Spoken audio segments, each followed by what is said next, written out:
Hello दोस्तों, आज हम द थर्ड लेवल का सेकंड पार्ट कंटिन्यू करेंगे। To make sure I walked over to a newsboy and glanced at the stack of papers at his feet.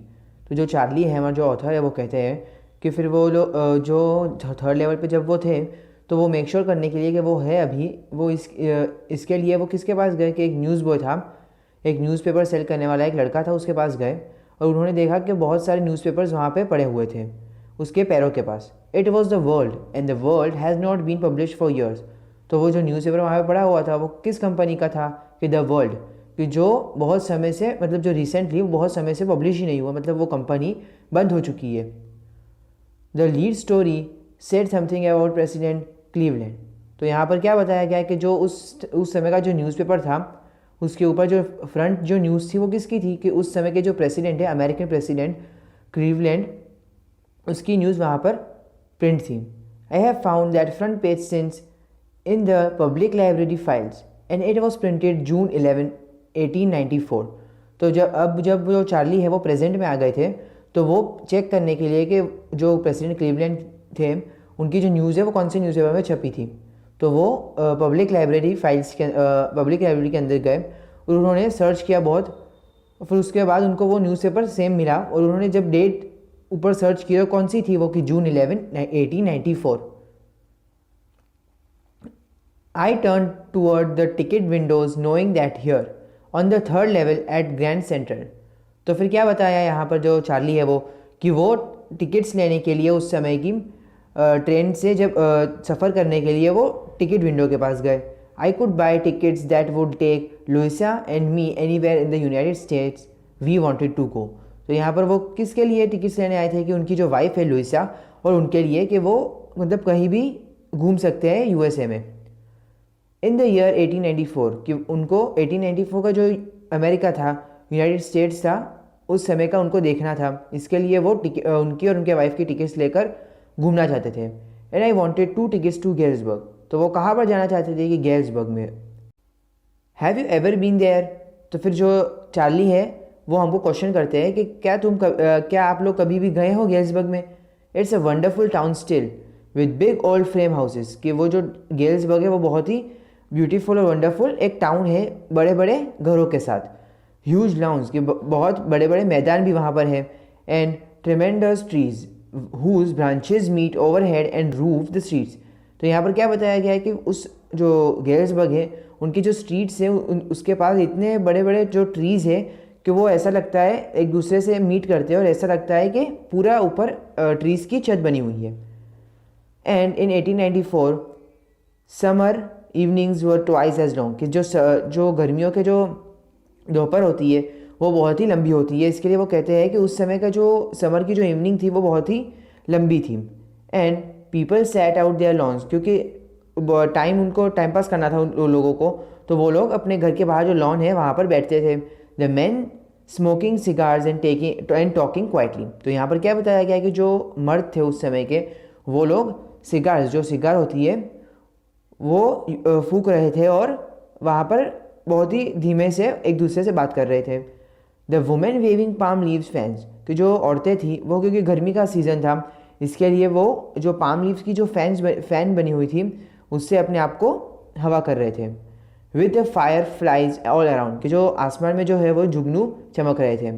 In a peaceful world, कि ऐसा पूरा environment ऐसा था कि बहुत ही peaceful माहौल था वहाँ पर। To be back there were the first world war still 20 years of.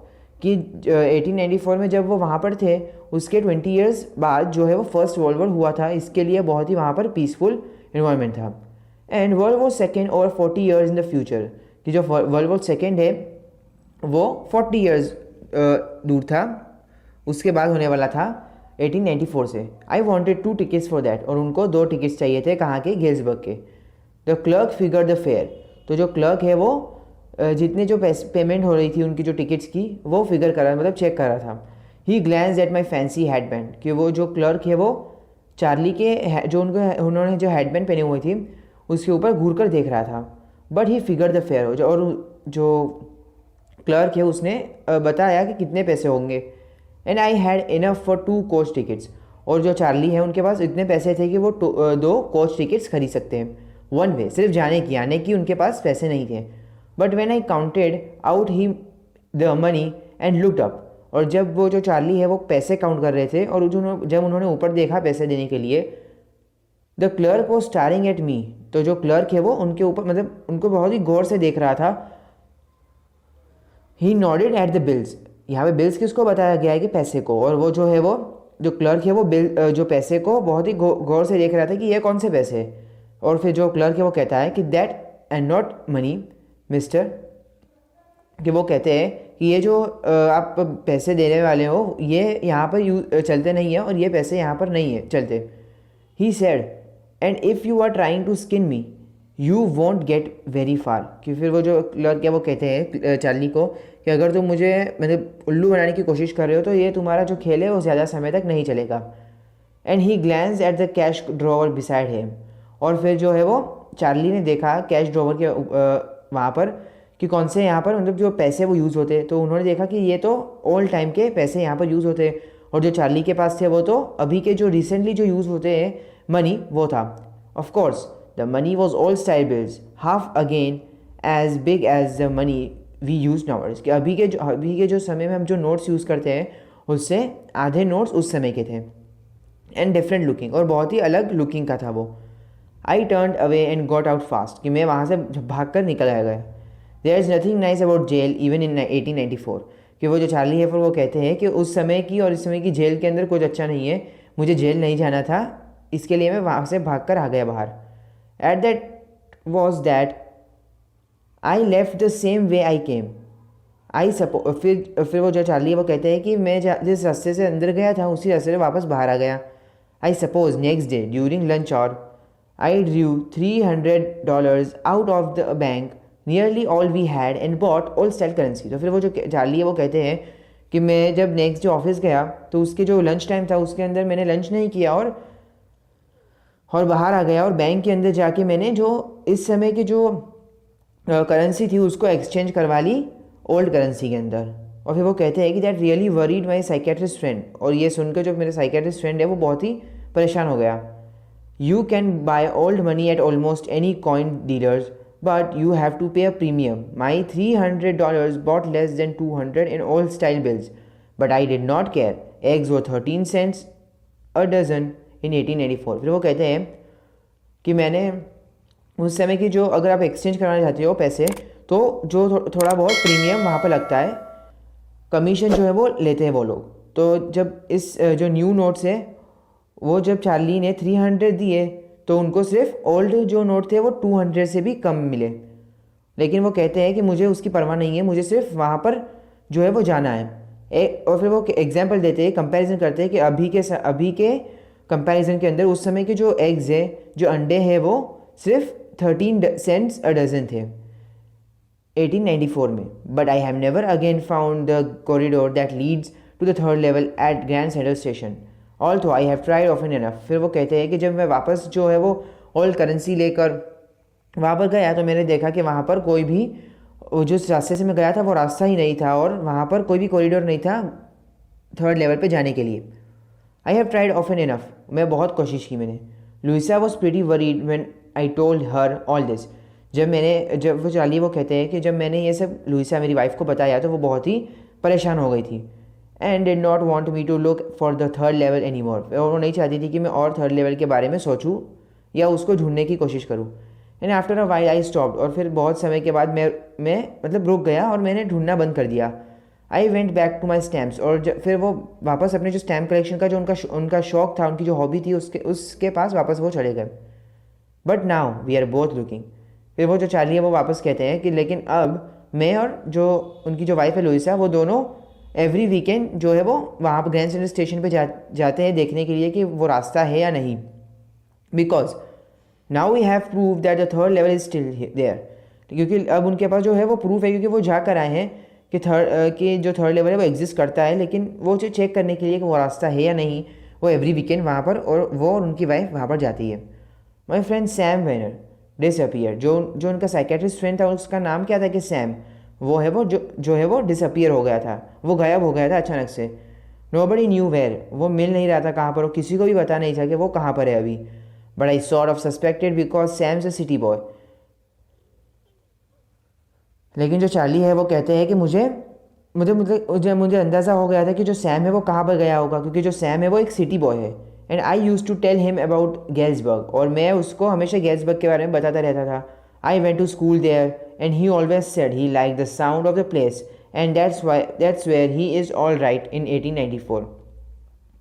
जो जो चार्ली है वो कहते हैं कि मुझे 100% श्योर हूँ मैं कि जो सैम है वो अभी गेल्सबर्ग में गया होगा 1894 के उस समय के थर्ड लेवल के थ्रू, बिकॉज वन नाइट। फिर वो एक इंसिडेंट कहते हैं कि वो इतने श्योर क्यों है, उसके पीछे का जो रीज़न है वो जो चार्ली है वो एक्सप्लेन करते हैं कि because one night fussing with my stamp collection I found well do you know what a first day cover is. तो फिर वो कहते हैं कि एक रात क्या हुआ कि मैं अपने स्टैम्प कलेक्शन के अंदर कुछ ढूंढ रहा था, तो मुझे एक फर्स्ट डे कवर मिला।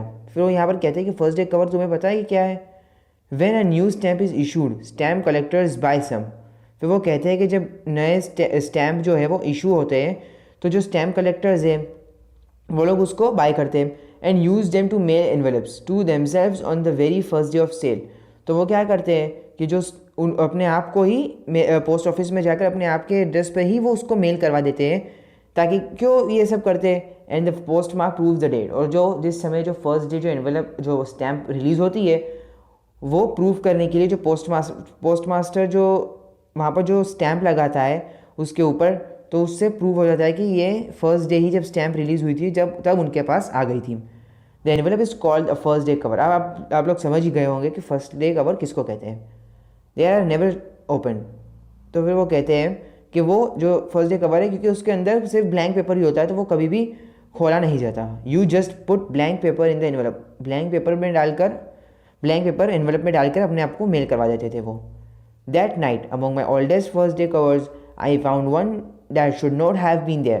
फिर वो कहते हैं कि एक फिर क्या हुआ कि जब वो ढूंढ रहे थे कुछ, तो उनको एक फर्स्ट डे कवर मिला बहुत ही पुराना, जो कि वहाँ पर उस समय नहीं होना चाहिए था क्योंकि वो बहुत ही ओल्ड था। One that should not have been there but there it was there because someone had mail it to my grandfather at his home in Galesburg. फिर वो कहते हैं कि वो इतना पुराना था कि वो किसी ने मेरे ग्रैंड फादर को मेल किया था जब मेरे ग्रैंड फादर गेल्सबर्ग में रहते थे। That's what the address on the envelope said, कि ये कैसे पता चला उनको कि जो एनवेलप था उसके ऊपर यही एड्रेस लिखा हुआ था। And it has been there since July 1894, कि ये कब की डेट का जो मेल जो एनवेलप था कि जुलाई 1894। The post mark showed that yet I did not remember it at all. फिर वो कहते हैं कि जो पोस्ट मार्क की जो स्टैम्प थी वहाँ पर उससे पता चल गया था कि ये जो एनवेलप है वो किस समय का है कि 1894 का है। लेकिन जो चार्ली है वो अभी तक उनको याद नहीं आ रहा है कि ये कैसे आया यहाँ पर। The stamp was 6 cent. जो स्टैम्प लगी हुई थी वो 6 सेंट की लगी हुई थी, डल ब्राउन कलर की थी, with a picture of president Garfield. तो उस समय के जो प्रेसिडेंट थे प्रेसिडेंट गारफील्ड, उसकी उनके साथ स्टैम्प में लगी हुई थी photo. Naturally when the envelope came to grandad in the mail it went right into his collection and stayed there till I took it out and open it. फिर वो कहते हैं कि हो सकता है कि मेरे ग्रैंडफादर को जब ये मेल लिखा गया होगा, जब उनको मिला होगा, तो गलती से उन्होंने अपने स्टैम्प कलेक्शन के अंदर इसको रख दिया होगा और अभी तक उन्होंने खोल के देखा नहीं होगा, और वो अभी तक यहाँ पर ही है। The paper inside was not blank it red.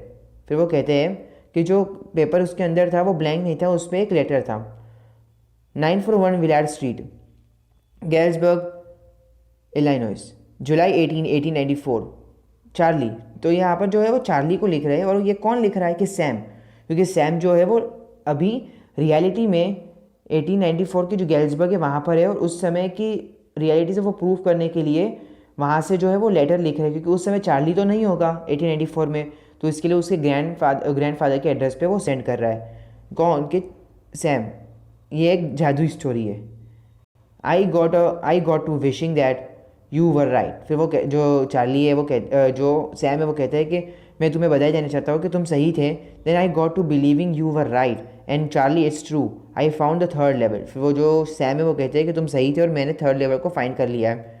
I have been here 2 weeks, कि मैं 2 वीक से यहाँ पर हूँ। And right now down the street at the Daileys someone is playing a piano and they are all out and on the front porch singing nearly home. And I am invited over for a lemonade. Come on back, Charlie and Louisa. Keep looking till you find the third level. It's worth it, believe me. फिर जो Sam है वो कहते हैं कि तुम जो कह रहे थे वो सही था और मुझे थर्ड लेवल मिल गया है और मैं यहाँ पर ही हूँ वो अभी 2 वीक से। और वो एक प्लेस कहते हैं कि कहाँ पर है वो अभी। और वो फिर लुइसा और चार्ली को कहते हैं कि तुम कोशिश करते रहना थर्ड लेवल की, क्योंकि यह बहुत ही ब्यूटीफुल जगह है। The note is sine Sam, और वहाँ पर नीचे साइन की हुई थी सैम की। At the stamp and coin store I go to, फिर जो है वो चार्ली जो है वो एक जो जिस जगह से उन्होंने ओल्ड एक्सचेंज किए थे जो करेंसी थी वहाँ पर गए। I found out that Sam bought $800, और उनको पता चला कि जो सैम है वो $800 वहाँ से ओल्ड करेंसी लेकर गए हैं, worth of old style currency that ought to set him up in a nice little hay feed and grain business. क्योंकि फिर उनको लगा कि सैम क्यों लेकर गए होंगे इतने पैसे, क्योंकि वहाँ पर उस समय वो साइकेट्रिस्ट का बिजनेस तो नहीं कर सकते थे, तो इसके लिए वो जो है वो चारा जो जानवरों का जो चारा है उसका बिजनेस करने के लिए वो $800 वहाँ से लेकर गए होंगे। ही always said that's what he really wished he could do, and he certainly can't go back to his old business, not in Galesburg, Illinois. In 1894, his old business, why Sam was my psychiatrist. क्योंकि सिर्फ Sam है वो psychiatrist था, इसके लिए उस समय का जो पीसफुल इन्वायरमेंट था, उस समय किसी को टेंशन नहीं थी, तो जो साइकेट्रिस्ट था उसका कोई वहाँ पर काम नहीं था, इसके लिए जो है वो सैम है वो चारे का बिजनेस करना चाहता था। और यहाँ पर जो है हमारा चैप्टर एंड होता है। Thank you.